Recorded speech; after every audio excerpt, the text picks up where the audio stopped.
Hello everyone, আজকে নিয়ে চলে আসলাম রিসেপশন বাড়ির জমিয়ে খাওয়া দাওয়ার একটা মিনি ব্লগ বা ভিডিও যেটা বলতে পারো। এখন পাতে আমাদের প্লেট পড়ে গেল, সাথে জল দিয়ে গেল এবং সাথে আমাদের পনির পাসিন্দা পড়ে গেছে, পনির পাসিন্দা সস। আমি তো স্যালাডের জন্য অপেক্ষা করছিলাম, করতে করতে আমি পনিরটা ভেঙেই নিলাম। দেখলাম যে পনিরটা কীরকম দেখতে বা কতটা পনির দিয়েছে। ভীষণ সফট আর ভীষণ টেস্টি হয়েছিল খাওয়া দাওয়া।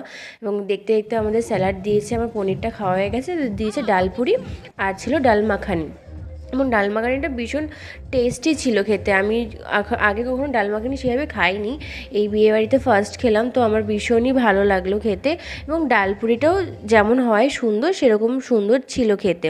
তো এটা আমার বান্ধবী দাদার বিয়েতে আমরা গেছিলাম।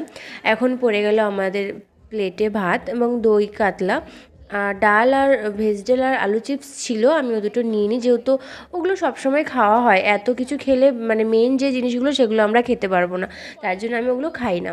তো যেটুকুনি আমি খেতে পারি আমি সেটুকুনি নিই। কাতলা আর ভাত খাওয়া হলো, দিয়ে আমাদের সাথে চলে এলো পোলাও। মানে পোলাওয়ের সাথে আর কি আসতে পারে সেটা তোমরা এখনই ভাবতে থাকো। আমি প্রত্যেকবার ভিডিও এডিট করতে করতে আমার আবারও খিদে পেয়ে যায়, তো আমি একটু ভাতও বাছিয়ে রেখেছি মাটন দিয়ে খাবো বলে। আমাদের চলে এলো লাল লাল ঝোল ঝোল মাটন কষা।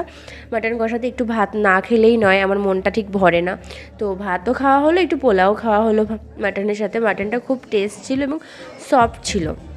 তো মাটন দিয়ে ভাত খাওয়ার পর চলে এলো চাটনি। চাটনি দিয়ে আমাদের পাঁপড় দিয়েছে, পাঁপড় খাচ্ছি। খেতে খেতে গল্পও চলছে তার সাথে সাথে। তোমরা বলো, তোমরা কেমন বিয়েবাড়ি কাটালে, বা তোমরা এই বছর কোনো নিমন্ত্রণ পেয়েছো কিনা। চলো টাটা বাই। ভালো লাগলে একটা লাইক কমেন্ট শেয়ার করে দিও।